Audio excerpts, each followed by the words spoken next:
Helo, shwmae, croeso i rifin arall o'r podlediad Radio Yes Cymru, a'r ap podlediadau a hefyd ar wefan neu sianel YouTube Yes Cymru. Y gwestai sydd â fi heddiw i Arwel Vittle, a mae'n discoeddi llyfr arbennig o ddiddorol efo Gwen Angharad Gruffudd o'r enw hwn, dwi'n trio dal lan nawr, Dros Gymru, sef hanes Sefydlu Plaid Cymru. Wrth gwrs, mae'n ganmlwyddiant Sefydlu Plaid Cymru eleni, neu ydy hi? Mae yna drafodaeth am hyn hefyd Arwel. Pwnc diddorol, pwysig, lot o stwff dwi'n meddwl sy'n bwysig allan o'r llyfr yma Arwel. Bydd yn codi sawl cwestiwn falle ffordd newydd edrych ar hanes Cymru. Ond cyn i ni ddechrau, neu cyn i fi siarad gormod, Arwel, os ydy wedi helo, a wedyn falle rhoi cyd-destun am y hanes Sefydlu Plaid Cymru yn 1925. Helo, shwmae. Reit, y rheswm wnaethon ni feddwl am wneud y llyfr yma leni, wrth gwrs mae'n ganmlwyddiant y blaid, newn ni drafod ydy hi'n ganmlwyddiant y fideo nes man falle, ond mae'n ganmlwyddiant y blaid, a o'n i eisiau gwneud rhywbeth pwysleisio rhai elfennau o ddim falle wedi cael digon o sylw ynglyn â'r sylfaenwyr y blaid. Y prif beth oedd bod nhw'n bobl ifanc, y rhan fwyaf ohonyn nhw yn ei ugeiniau neu 30au cynnar. Achos mae yna dueddiad i feddwl, achos bod ni'n gweld hen luniau sipia neu dia gwyn o bobl, bod nhw'n hen. Mae pawb yn gyfarwydd â llun Saunders Lewis yn hen, adeg tynged yr iaith a nes ymlaen yr un peth Valentine a DJ. Felly o'n i eisiau rhoi'r argraff, maen nhw'n, fel ni'n gweud, maen nhw'n ei ugeiniau 30au cynnar pan maen nhw'n sefydlu'r blaid yn 1925. A mudiad ifanc oedd y blaid genedlaethol. Nid mudiad hen bobl, na dim byd fel yna. Oedd e'n rhywbeth newydd, gwahanol a modern. Ac wrth gwrs, yn y 1920au, fel mi oedd oes moderniaeth mewn celfyddydau y ti, a mi oedd gynt i hefyd ddatblygiadau gwleidyddol cynhyrfus iawn yn Ewrop a hefyd yn agosach adre yn fan hyn ac yn Iwerddon. Felly cyd-destun yn fras i bobl sy'n gwybod, mae rhaid, ond hynny, mae Cymru'n hwyr iawn yn gweld hunaniaeth genedlaethol modern yw hynny. Mae Cymru'n gweld hynny fel grŵp ethnig yn sicr erioed. Ond maen nhw deimlo bod i gael rhywbeth fel senedd ddim yn rhywbeth sydd bron yn bod ar y radar o gwbl tan diwedd canrif 19. Dyma'n rhannol pan mae pobl yn fido i Batagonia efo sylfaenwyr, maen nhw'n torri calonau gyda'r saesoddoliaeth i bob pwrpas. Mae Cymru fydd sydd ddim lot mwy na grŵp pwyso fe'n y blaid ryddfydol yn dod i'r wyneb yn 1890. Mae hwnna'n dod i ben yn cyfarfod enwog Casnewydd 1896. A wedyn mae yna bobl yn trio wneud, so pobl fel E.T. John, fel ti'n dweud y llyfr, a mae sawl person dweud hwn, bod yn fach yn hyfryd, ond ddim yn person mwyaf diddorol. Mae e'n rhoi ati rhyw gais i gael senedd i Gymru 1914 blwyddyn, mae'r rhyfel byd cynta'n digwydd, jyst cyn hwnna, jyst dim lot yn digwydd. A mae dad cysylltu'r eglwys ydy'r peth mawr, ac wrth gwrs, ebyn bod hwnna'n digwydd yn 1922, mae'n bach o damp sgwyd, mae'n gymaint o big thing. Felly mae Cymru'n hwyr iawn yn cael ati gilydd, gael blaid genedlaethol gyda agenda clir genedlaetholaeth wyddonol os hoffech chi. Yr un peth gyda'r iaith dros hynny. Mewn ffordd, mae'r rhyfel byd cyntaf yn setio pob dim ac creu'r bwlch lle mae hwn yn bosib. Felly, ydy hwnna'n grynodau clir? Mae'n eitha teg. Mae'r rhyfel mawr yn allweddol fan hyn. Mae gan Gwen yng cyd-awdur yr ymadol dwi'n licio. Mae'r hen fyd wedi mynd yn llythrenol wedi mynd ar dan efo'r rhyfel. A mae'r rhaid i'r genhedlaeth ifanc yma ail-osod ac ail-greu byd newydd. A dyna sy'n cymell lot o'r sylfaenwyr yma. Pobl fel Saunders Lewis, Beb, Valentine. A ti'n gwybod, mae Valentine a Saunders wedi cael profiad yn y rhyfel yn uniongyrcho felly. Mi oedd Valentine yn yr corfflu meddygol, achos oedd e'n ddarpar weinidog, oedd e'n cario ar y fe, ond oedd e'n y ffossydd yn wynebu'r ymladd yn gymaint o neb arall. A mi oedd Saunders hefyd wedi cael profiad y fwy fel y swyddog, fel lieutenant yn y fyddin. Mae profiadau nhw'n wahanol iawn. Ond maen nhw'n dod i'r un casgliad sef bod rhaid ail-greu Cymru, neu ail-ddychmygu Cymru fel cenedl wleidyddol yna. Ydy, a mae'r ddau, mae Saunders a Valentine yn eitha nodwydd. Mae'n diddorol, dwi'n. Mae Saunders yn yn fab i weinidog yn Lerpwl, mewn ffordd, ar y ffordd i fod yn Sais, byddech chi gallu dweud, falle tan y rhyfel cynta. Mae Valentine wedyn barod i fod ni'n weinidogaeth, mae eisiau mynd i deithio gwmpas Ewrop, a dyma rhyfel yn dechrau. So, mae'n cael mynd i Ffrainc, ond ddim falle yn y ffordd oedd e'n bwriadu wneud. Wel, beth sydd ddorol hynny, mae Saunders yn mynd i Ffrainc, a dydy o ddim yn o'r hoff o gwmni'r Saeson sy'n gydfwywyr efo fe, ond mae yn gwirioni ar bod yng nghwmni pobl Ffrainc. A mae hynny wedyn yn gosod, yn ddylanwad creiddiol wir, a mae'n meddwl am ei hun fel rhywun Ewropeaidd o hynny ymlaen, mae'n gwirionedd. Ydy, a mae darn eitha dydynol lle mae Saunders yn sôn, lle gallai wedi lladd Almeinwr oedd yn cadw watch-out ydy'n noson. Mae Saunders yn mae'r boi, ddim adferth, mae Saunders penderfynu peidio seithi y bachan. Felly mae'n amlwg bod yna... Ac nid achos heddychiaeth mae'n penderfynu peidio seithi, ond achos urddas ac anrhydedd i rôl fel uwch swyddog yn y fyddin yna. Ti ddim yn seithi dyn heb arf. Felly mae'r rhyfel yn digwydd, mae hwn yn upsetio... Mae hwn yn gorfod... A hefyd mae'r mantra trwy'r rhyfel mawr ydy i ymladd dros gwledydd bychan, sef Gwlad Belg. Ar un ystyr arfer, dwi'n synnu bod ddim mwy o bobl nid y cyswllt, ond pam dyn ni'n siarad ymladd dros Gwlad Belg, ond nid yn gwlad yn hunain. Mae hwnna'n dangos mor bydeinllyd oedd pobl Cymru. Ac wrth gwrs, y peth mawr wedyn ydy gwrthryfel yn Iwerddon.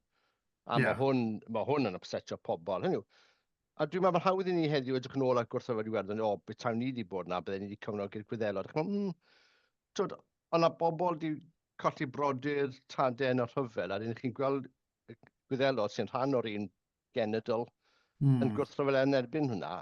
Oedd e'n beth amhyblogaeth tu hwnt i gychwyn yn doedd, ond mae hwnna yn newid pethau. Oedd, mae'n anwynnu, ond os gael fi nôl at ddylanwad Iwerddon a profiad Valentine, Lewis Valentine, yn yr gath ei anafu, a fi oedd e'n dod at ei hun mewn ysbyty yn y diwedd yn ngogledd Iwerddon. A mae a rhai o'i gydgleifion yn dod i gysylltiad efo Sinn Féin ac aelodau Sinn Féin, a maen nhw'n uniaethu'n llwyr efo nhw, hyd at y pwynt lle mae bron ag ymuno efo nhw. A fath o ryw adael y fyddin a mynd i ymuno efo'r Cenedlaetholwyr Gwyddelig yma. A wedyn, mi oedd Iwerddon, lle ddim gorbwysleisio hyn, yn ddylanwad allweddol oedd yn arwain at ffurfiad y blaid mewn blynyddoedd wedyn. Beth sy'n ddod, mae Valentine yn dweud, mae'n cytuno mwy gyda Gwyddelod Sinn Féin na'r gyda protestaniaid, fel bod e'n mynd i fod yn weinidog. Gyda Iwerddon, mae'n gweld hyn yn ddiddorol. Felly, dyn ni'n mynd i gormod, dwi'n mynd i gormod, mae'n mor ddiddorol. Mae'n hawdd ddeud.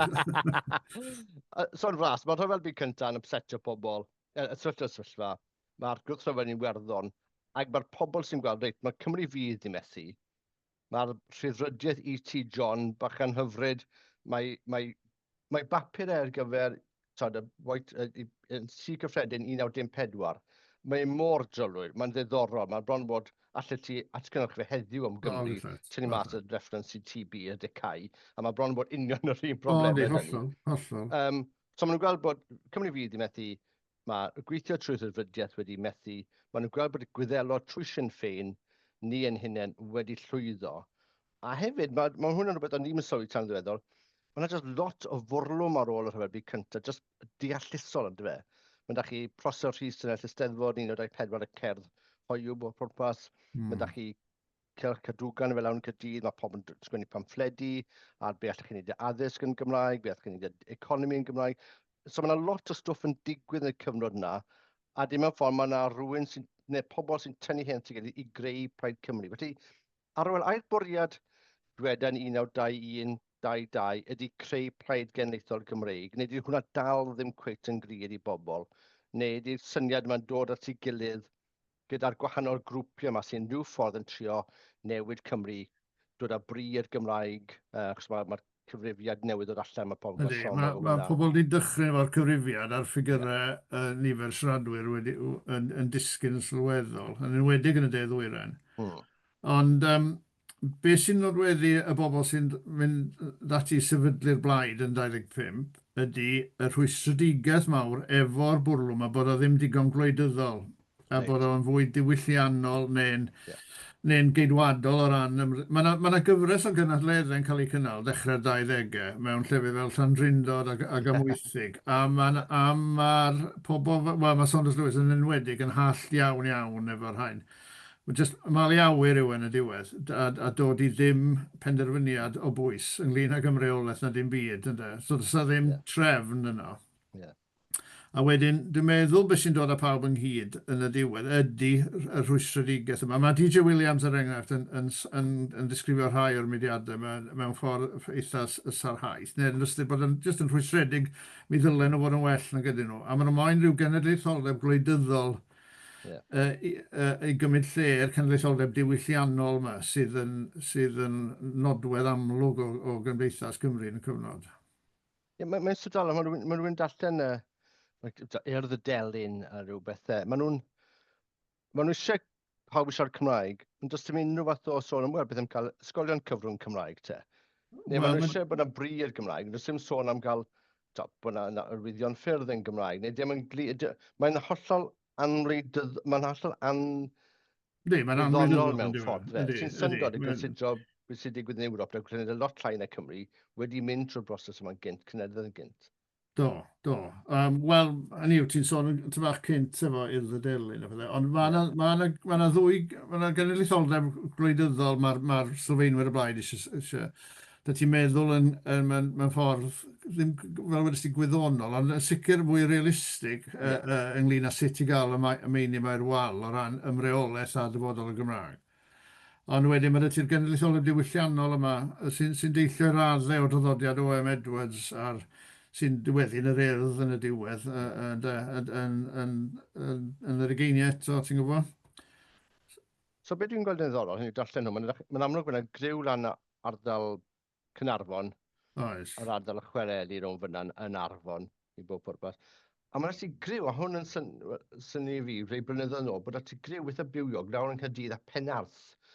Hynny yw, felly mae'n amlwg bod yr ardal yna'n dechrau crynhoi dynnu rhai pobl deallusol Cymraeg a bod nhw'n cadw'r Cymraeg yna hefyd. Hynny yw, wel, beth o'n syni fi, os ti'n sôn am y deddwyr am yna, mae'n griw o ddosbarth ganol deallusol Cymraeg yn gasglu o gwmpas y bari yn y cyfnod yna. A ni'n tan ddechrau ymchwilio hwnna, o'n i'n mor ymwybodol a hynny am y peth. Ond mae'n siŵr bod yna goleg hyfforddi athrawon yna, oedd hwnna'n denu pobl fel... Wel, nawn ni sôn amdano, hynny yw pobl oedd yn sylfaenwyr eto, pobl fel Gruffudd John Williams i'w wraig Elizabeth, ond nhw wedi bod yn y coleg yn Aberystwyth, a mi oedd yna fwrlwm yn y coleg yn Aberystwyth hefyd yn y cyfnod o genedlaetholwyr ifanc newydd yn dechrau rhyw fath o wrthryfela yn erbyn y drefn. Ti'n gofyn? Wel, hynny mae'n ddiddorol. Mae'r coleg y bari, coleg athrawon i ferched y bari, mae'r brif athrawos eitha newydd yna, Anne Evans yn coelio'r cyfenw hi, mae hi'n keen iawn a dod mewn addysg cyfrwng Cymraeg mae wedi cael siom gyda cyfrifiad yn Rhondda lle mae'n dod o sylwi bod pobl ifanc ddim yn siarad Cymraeg yn Rhondda bellach neu bydd magu plant. Dwi'n gwybod os oedd hi'n genedlaetholwr, ond oedd hi'n o sylfaenwyr ICAC. Felly mae'n dati, a fel nath Mark Hooper atgoffa am rali Yes Cymru yn y bari, mae yn y bari oedd cangen cynta Cymru fydd, ond ni'n sy'n sioc. Mewn ffordd, ar un ystod, mae'n gwneud sens, mae'r bobl falle o symud i ardal mwy Saesneg iaith yn gweld y golled yn dyfed, dyn nhw ddim yn gallu bod yn llesg a meddwl, mae pawb yn siarad Cymraeg fan hyn yn pwllelu. Mae lot ohonyn nhw'n dod o ardaloedd lle oedd y Gymraeg yn dal yn weddol hyfym gymdeithasol o'r gorllewin i fyna. Maen nhw'n gweld, mae'r diriwiad yn y deddwyr yn eitha dramatig yn y cyfnod. Felly, ti'n gwybod, so mae'n adwaith i hynny. Os ti'n dod nôl at sefydlu'r blaid, mae diriwiad y Gymraeg mynd law yn llaw efo yr angen am ymreolaeth neu hunan lywodraeth neu i Gymru gamu ar y llwyfan rhyngwladol mewn ffordd fel cenedl eiddfed. Felly, hynny, mae gwrthofel yna, mae pobl yn teimlo bod y rhyfeddu cyntaf wedi bod yn wasraff hefyd, ar gyfer beth farwodd y pobl yma. Mae'n rhyfedd wedi fod ar gyfer achub y cenedlaeth bychan fel Gwlad Belg a dysdim i sôn am Cymru. Mae Lloyd George yn siom iawn, ni'n cofio Saunders yn... Ond Lloyd George, ond ymgylchu bobl diall, yna gyda'r rhyfel yn Ffrainc yn Iwerddon, mae yna sôn eto am datganoli a home rule all round. A mae Lloyd George yn ffordd dau wynebog arferol yn dweud wrth pobl Cymru, go for the big one, which is sef, hynny yw, heb ymelaethu beth oedd mewn gwirionedd. Dydy am roi dim cig ar yr esgol. Na, mae yna ddau bapur, mae yna ddau comisiwn brenhinol os yn cofio'n iawn sydd yn y ffordd o wneud pethau. A mae hyn o'r Western Mail yn dweud wrth pobl 1921, just cerwch am swyddfa Gymreig, sef oedd gen yr Alban hwnna yn 1880au, a oli bydde hwnna'n rhywbeth, a gallai Lloyd George falle wedi delifro hwnna petai eisiau. A bydde hwnna wedi bod yn gam anferthol wedi gwir yn 20au gael swyddfa Gymreig. Felly mae yna siom wedyn bod Lloyd George a bod y busnes yma o trio bod yn bobl bach da gweithio yn y system ddim wedi gweithio. Ond hefyd mae da chi ysbryd yr oes sef zeitgeist lle mae pobl dros Ewrop eisiau newid. Dyma'r cyfnod, mae'r ffaith bod y urdd yn cael ei sefydlu 1922 ddim yn ffliwc. Mae dynamo symudiad ieuenctid, comuniddo'n cael ei sefydlu un pryd. Mae da chi mudiadau ieuenctid dros Ewrop gael sefydliadau yma. Mae yna rhywbeth da ni'n trafod yn y llyfr, a sam amser ni wy'n tyllu fe hen nawr. Ond mae Ifan a Bowen Edwards yn dod o fewn trwch blewyn i fod yn un o'r aelodau cyntaf blaid. Ond am resymau, wel i hun ac allanol efallai, mae'n dewis peidio yn 24-25. Ond fel ti'n sôn, mae hwnna'n elfen ddiddorol, ond rhaid i bobl brynu'r llyfr i'w bod yn rhan sy'n gyd. Felly mae'n bod yn bwysig yn sylweddoli bod y holl beth yn digwydd, mae yna ddedenu diwylliannol yn Nghymru. Felly mae'r niferoedd yn mynd lawr, ond mae'r Gymraeg yn dod yn iaith lot, mae'r llenyddiaeth Gymraeg yn dod yn llenyddiaeth lot mwy eiddfed mewn ffordd. Wel, y moderniaeth yma ydi. Mae Kate Roberts yn gyhoeddi o Gorsybrynu yn 1925 hefyd, sy'n gyfrol allweddol natblygiad y rhyddiaeth Gymraeg. Ydy, a mae John Morris Jones yn dod â trefn ar orgraff y Gymraeg yn 1922, fel sy'n cofio'n iawn.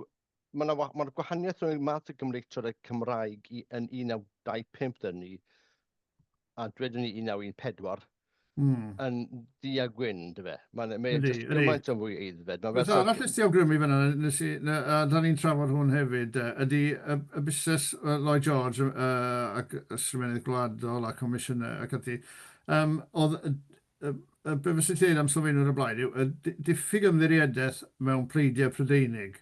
Dydy'r pleidiau Prydeinig ddim yn mynd i ddilifro y newid go iawn mae bobl eisiau yng Nghymru. O ran y Gymraeg ac o ran hawliau'r genedl o ran datganoli neu hyn yn lywodraeth ac ati. A mae hwnna'n elfen gref iawn. Mae rhai cael plaid annibynnol genedlaethol Gymreig sy'n mynd i ymladd dros Gymru doed a ddel. Nid unrhyw beth arall yn gyntaf, ond Cymru'n gyntaf. Ie, a mae Cymru cyn yr Alban yn hyn y beth ydy o ran sefydlu Plaid Genedlaethol. Felly, Arwel yn fras, pwy fath o... Da ni'n sôn am Valentine, da ni'n sôn am Saunders, fe pobl yn nabod, ond pwy oedd y pobl nath ymuno â'r blaid yn 25, yn 26? Beth oedd eu cefndir nhw? Beth oedd cefndir gwleidyddol nhw falle? A maen nhw'n weddol gymarfod ifanc ar y cyfan ti'n sôn 20au, 30au. Pwy oedd bobl o'n nhw? Ti sôn gyntaf, mae rhaid ni sôn am H.R. Jones, trefnydd cyntaf blaid. Fe oedd yr ysgogydd mawr i'r criw yn y gogledd, criw ardalodd y chwareli llechi. Nath y griw ohonyn nhw'n dod ynghyd. Oedd y H.R. yn ddiflino, yn llythyru ac yn trio darbwyllo pobl i ymuno a'i fudiad neu blaid newydd. Yn dod o'r gefndir eitha cyffredin ond hunan ddysgedig o ddeiniolen. Mae e'n eitha allweddol. Wedyn, wrth gwrs, beth ddylen ni'n neud y pwynt hefyd, bod y criw yng Nghanarfon yn frwdfrydig yn dieddol o gecri a ffrio fo'i gilydd.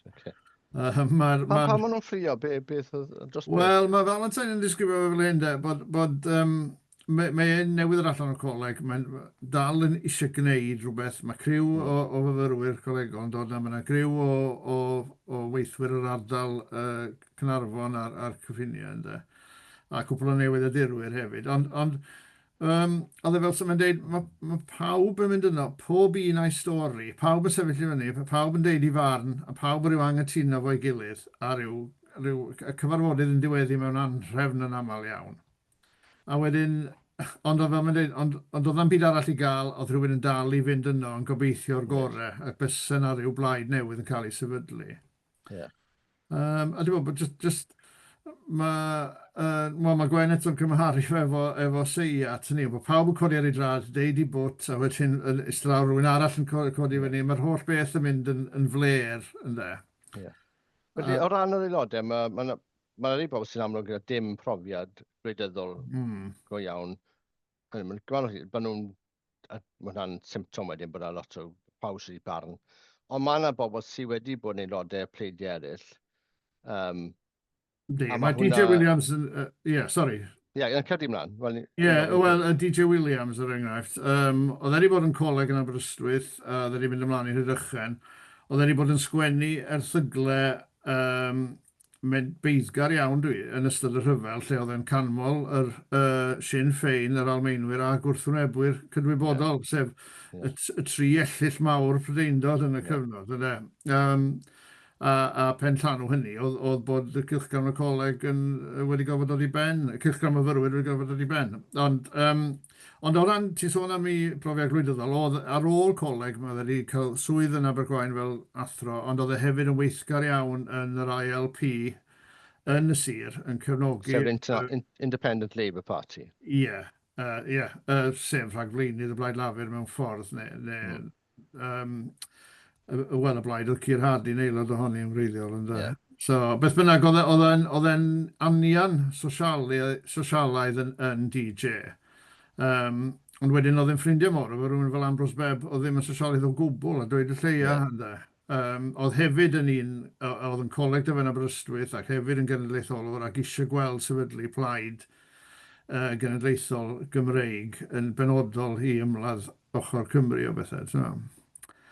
Felly, mae bobl sy'n dod, a byddai'n meddwl lot y trwch y bobl wedyn, lot o'n cefndir rhyddfrydol, teulu'n fotio Lloyd George, neu beth bynnag, dyna bydd normal. Wel, mae Valentine ei hun yn dod o gefndir fel la, lle oedd llun Lloyd George yn ei ddillad cynghellol trosorlus uwch ben y lle tân, ti'n gwybod? So, o pobl yn cofio Lloyd George, fel y Lloyd George ifanc oedd yn ymgyrchu dros weithwyr cyffredin. Felly gyda'r sefydlu'r blaid, yn amlwg mae nhw sôn am cael rhyw fath o senedd i Gymru, mae hwnna angen mwyn achub yr iaith a cael statws i Gymru fel gwlad. Mae nhw'n gweld, wrth gwrs, yn y cyfnod yma, mae yna gwledydd bychan dros Ewrop fel Latvia ac Estonia yn dod yn annibynnol a pam ddim Cymru. Ond o ran mae hwnna, mae rhywun yn deall, ond o ran y gwleidyddiaeth wedyn, o ran ydy'n blaid sosialaidd, ydy'n blaid rydfrydig, ydy'n blaid pacifistaidd, ydy'n blaid beth fel Fine Gael, Cymru Gael, neu beth bynnag gen Iwerddon. Sut maen nhw'n penderfynu ar hwnna, neu faint o, ydy hwnna'n strach wrth sefydlu'r blaid? Wel, da ni'n mynd i fanylder am hyn, ond fysa ti ddeud, beth sy'n deillio o'r peth ydy pa mae'r uno'n digwydd rhwng de a gogledd. Y prif gerdyn sy'n gan Saunders Lewis ydy dod a trefn i sefyllfa lle mae yna anrhefn. Ac yn y diwedd mae H.R. Jones yn derbyn holl amodau Saunders Lewis dros uno. Oherwydd mae ganddo fo weledigaeth a mae ganddo fo fwy na hynny. Mae'n wedi pwysleisio drwy'r 23-24 yr angen am ddisgyblaeth mewn unrhyw fudiad newydd. Felly, a mae Saunders Lewis wedyn yn gosod i stondin syniadol yn ysgol haf cynta'r blaid yn 1926 yn arlyth Gwyddorion Cenedlaetholdeb. A wedyn, mae yna, wel, does am amser dyn ni hynna, fynd i fanylder mawr am hwnna, ond mae'r parallels rhwngth yr hyn sydd wedi digwydd yn Werddon eto efo'r Free State yn amlwg mewn rhai diffiniadau o berthynas Cymru rydd gyda y Gwladwriaeth Prydain. Ydy, a mae'n lot o fynd a dod rhwng Cymru a Iwerddon yn y cyfnod yma. Felly mae'n eitha ymarferol hynny. Mae pobl yn mynd i Iwerddon. Mae Iwerddon radio era, radio gorsof gyntaf i ddarlledu Cymraeg wedi siarad llafar felly cyn y BBC, achos y BBC efo ban a spoken Welsh. Oedd canu Ie, oce, ie, oedd hollol. canu Dafydd Garreg Gwen yn ffain, ond oedd siarad Cymraeg, a maen nhw'n darlledu cwbl o reglenni, mwy na heb, gan morwyr yn croeso rhwng Caergybi a Dunleri. Ond felly mae'n fynd a dod ymarferol gyda'r Gwyddelod. Ydyn nhw, mae hyn yn spennu lot, achos i rywun fel fi, oedd wastad ddim cweit yn deall sut oedd Saunders Lewis, oedd gymaint yn aderyn brith yng nghanol Sefydlwyd y Blaid i gyd sy'n liberals ac yn INP bob pwrpas. Ond mae'r ffaith bod e gyda rhyw gweledigedd, bod e gyda'r trefn, gyda'n amlwg yn officer co, yn symfendydd, a bod pobl sy'n erbyn ffain, nawn ni jyst derbyn nhw, achos o le mae rhywbeth yn digwydd wedyn. Wel, ie, ond oedd y weledigaeth o genedlaetholdeb bir yn effeilio hefyd, dwi'n meddwl, ar ôl y cenedlaetholdeb galetach, ar ôl cenedlaetholdeb bach mwy gwanog, sentimental Cymru fydd, falle. Dwi'n meddwl bod hwnna'n appelio at y bobl da ni'n enwi, rhai o'r aelod, pobl fel HR, Valentine, DJ, y rhain i gyd yn sicr pobl fel Beb, a lot o bobl eraill o'r aelodau, da ni ddim wedi enwi heno, lle y gwir. Pa mor amhoblogaidd, neu boblogaidd, ond amhoblogaidd fi'n credu, oedd Sefydlu'r Blaid. Gath i unrhyw sylw gan bobl ar y pryd, neu oedd e jyst yn rhywbeth oedd pobl, oedd hi mor fychan, neu oedd hi'n rhywbeth yn enyn ymateb chwyrn iawn yn erbyn? Wel, cymysgedd o'r hynna i gyd, dwi'n meddwl. Dwi'n meddwl mae yna elfen o beidio cael lot o sylw, ond mae yna hefyd elfen o ddirmygu yn fwy na ni. Falle gan sylogion Cymru fydd gweld bod yna ddim angen. Mae yna gyd-ymdeimlad hefyd, felly mae'n anodd tafolu hwnna'n iawn, ond os ti ddweud, oedd yr angen yno, pobl wedi bod yn sôn a siarad lot am y pethau yma, ond o leia o'r diwedd mae rhywun yn dechrau gwneud rhywbeth, a dwi'n meddwl bod hwnna'n weddol drawiadol os ti'n edrych ar y cyfnod. Ie, dwi'n edrych yn ôl, sefydlwyd Plaid Genedlaethol Gwlad y Basg, y PNV, yn 1955. Gan mae ddyn enw Sabin Arana. A mae hwnna genedlaeth wedi gemrynedd yn llythrennol cyn y blaid. Dwi'n aml yn meddwl petai'r Blaid Cymru wedi cael ei sefydlu yn 1955, bydde Cymru bod yn wahanol iawn. Ond bydde hwnna am ni ddim wedi bod yn bosib Arwel, ti'n meddwl hynny yw, ar un ystyr, oedd rhaid aros tan y rhyfel byd cyntaf a'r holl dynastr a tanchwa yna a newid cymdeithasol wedi siglo hyder Cymru Edwarddaidd gymaint. Ie, dwi'n meddwl bod ti'n iawn. Mae'n ddiddorol y gymhariaeth efo'r PMV, ynddi, a Garana a Saunders. Dwi'n cyfeirio at hynny yn y llyfr.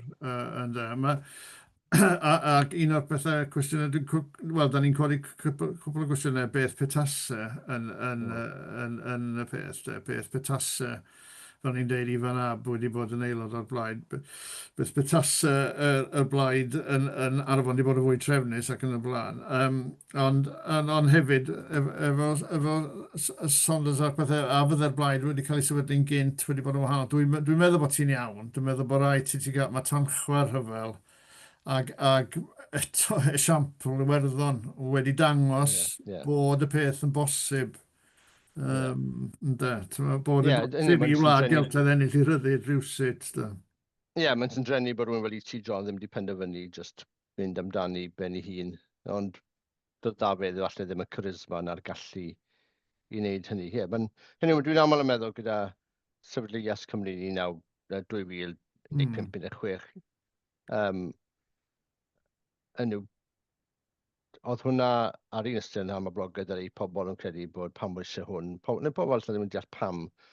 Ond oedd eisiau, dwi'n meddwl, newid y modd. Ond dwi'n meddwl credu bydde bo'n bosib. Bydde ni doffi, yn y marn ni, dylse Plaid Cymru wedi gwneud y gwaith, a bydde ddim eisiau Ias Cymru, dyna.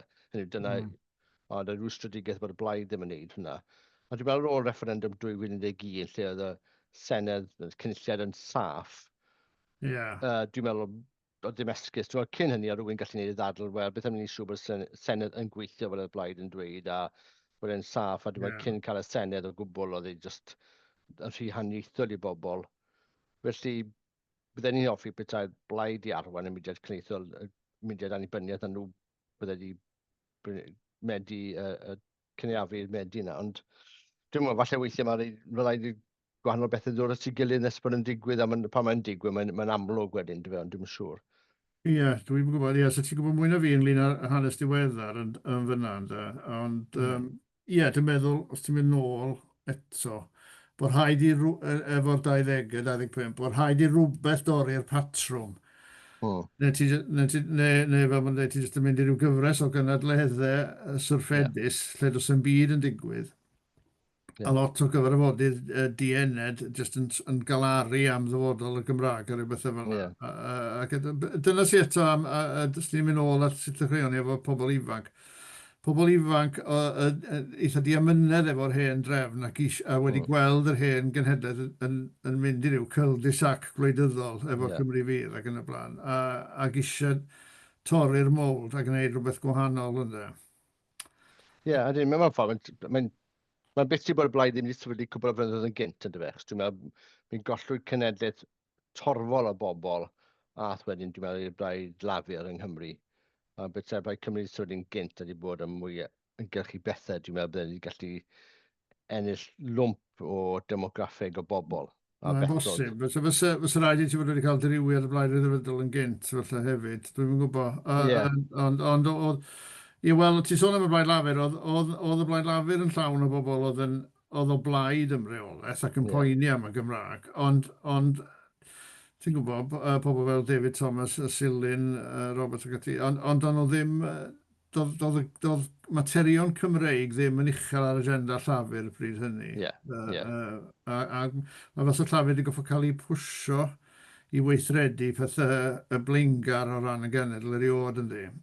Ie, ydy, a wedyn mae'r Central College do mewn, mae'r myfyrwyr yna'n do mewn i'r blaid lafur yn 20 a 30. A mewn ffordd, byddwn ni'n gweld hynny, mae'n sefydlu blaid mor bwysig, achos ar ôl y rhyfel byd cyntaf, mewn ffordd, mae'n llanw mynd yn ôl yn erbyn cenedlaethol Cymru. Yndi. Mae hwnna'n un arall o rhesymau dros sefydlu'r blaid. Mae hynny'n amlwg iddyn nhw. Ydy, a mae bron yn bod y 40 mlynedd nesaf yn llyncu amser blaid, jyst bron yn bod yn cadarnhau bod Cymru'n genedl. Mae'n hynny, nes bod ni'n cael swyddfa Gymreig 1964, a mae bron yn bod jyst o'n ffeit i ddangos bod Cymru'n genedl o gwbl. Tailo George wedi rhoi ysgrifennydd Cymru yn 1922, yna bydde hwnna wedi cael gwared o'r llyncu amser yna. Wel, ti sôn am hynny, sôn am y swyddfa Gymreig a pethau fel yna. Mae yna hanes yn y llyfr am Mai Roberts, un o'r merched allweddol sydd ddim wedi cael digon o sylw wir. Oedd yn ymwyr chwaraeodd rhan allweddol yn uno de a gogledd i greu'r blaid. Ond mi oedd hi'n gweithio fel ysgrifennydd preifat i T. John, da ni wedi sôn am.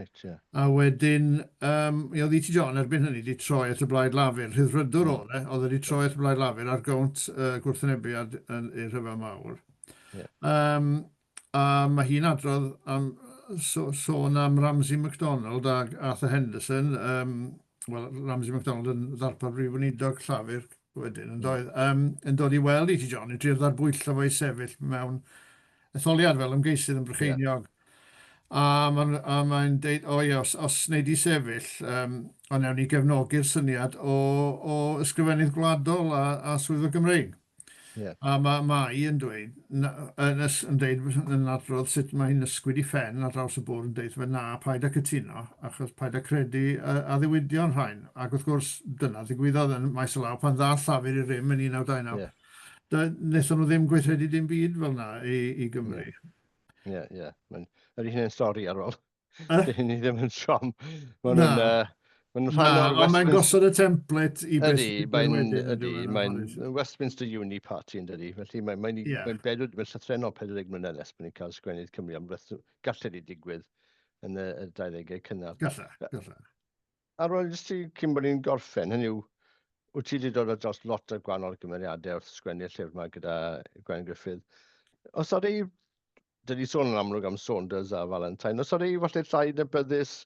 Dwi'n newydd sôn am un yn do, Mai Roberts, merch ifanc o'r un pentre H.R. Jones. O, ddeniol yn felly. Ie, a hi yw'r ddolen gyswllt allweddol, geith pobl darllen y lle i gael y stori'n fanwl, ond mae hi yn dod yn gweithio i T. John, mae T. John hefyd wedi sefydlu'r Gyngres Geltaidd, neu ail sefydlu'r Gyngres Geltaidd ar ôl rhyfel. Mae'n cyfarfod Ambrose Bebb, mae Ambrose Bebb yn rhaid i mewn cyswllt â Saunders Lewis, a drwy ffyrdd mae hi'n ffrindiau dy HR, a wedyn mae hi'n dod â HR a Saunders at ei gilydd, a nhw yn y diwedd sy'n ffurfio'r blaid yn Awst 1925, ynde. A mae hyn i gyd, wrth gwrs, Arwel, trwy lythyr. Wel... Gret, ond sy'n gret i haneswyr fel ti a Gwen, achos mae yna bapur i gael. Ne, cofio ni, mae sgwennu atgofion mae Mai di wneud efo hynny. Ond ie, a Mai yn cael cinio gyda Saunders mewn tŷ bwyta reit dda yn Llundain, dwi'n meddwl. O, reit, o. A fyna mae'r cynllun... Wel, un o fe, bras i allan llyfr i gyd bydd. A wedyn, fyna mae'r cyllwyn i ddod â un blaid unedig yn cael ei feithrin, dwi'n meddwl. Reit. Wel, Arwel Vittle mae'n bod yn bleser siarad. Dyma'r llyfr, Dros Gymru'n Gwlad, Arwel a Gwen Gruffudd yw'r awduron. Newydd goeddi. Mae'n llyfr difyr iawn. Dwi wedi ddechrau darllen hi. Mae'n eitha trwchus, ond di ddim mor trwchus yma rhywun disgwyl. A mae'n lot o luniau. Da iawn Arwel. Da ni'n licio gweld lluniau. A lluniau lliw chant. Ie, maen nhw'n gret. Ond mae'n... Ie, mae'n mynd ddiddorol, hynny pobl ifanc oedd y bobl yma, a mae'n rhan o zeitgeist ar ôl y rhyfel cyntaf, lle mae lot o pethau newydd yn digwydd y traws Ewrop, a pawb eisiau sefydliad o mudiad i bobl ifanc. Mae pobl yn edrych ar beth ydy'r iaith, mae'n sgwennu ac yn sgwennu fe, mae pobl yn edrych ar system addysg newydd i bobl ifanc, mae'n dysgu plant, mae'n edrych ar diet bobl, mae'n edrych ar psychoanalysis, mae'n bob math o bethau diddorol yn digwydd. Mewn ffordd, mae sefydlu'r blaid o'r rhan o'r ymchwil modernaidd yna, sydd oedd ddim bosib cyn y rhagor bu cyntaf, yn anffodus, falle rhaid cael rhyfel, a wedyn i werddon torri'n rhyd, i just siglo'r Cymru yn neud rhywbeth. O'r gobeithio Arwel, bod ni'n eisiau siglo mwy o'r Gymru, bod nhw'n deall faint o ymladd sy'n eisiau neud, a dwi'n gobeithio bod yn rhan o Yes Cymru, ac yn bleidleisio dros dan i beneth gyda Plaid Cymru hefyd, wrth gwrs. Arwel Vittle, diolch ti am ddod i siarad â fi, Sean Jobbins, yma ar radio Yes Cymru. Diolch.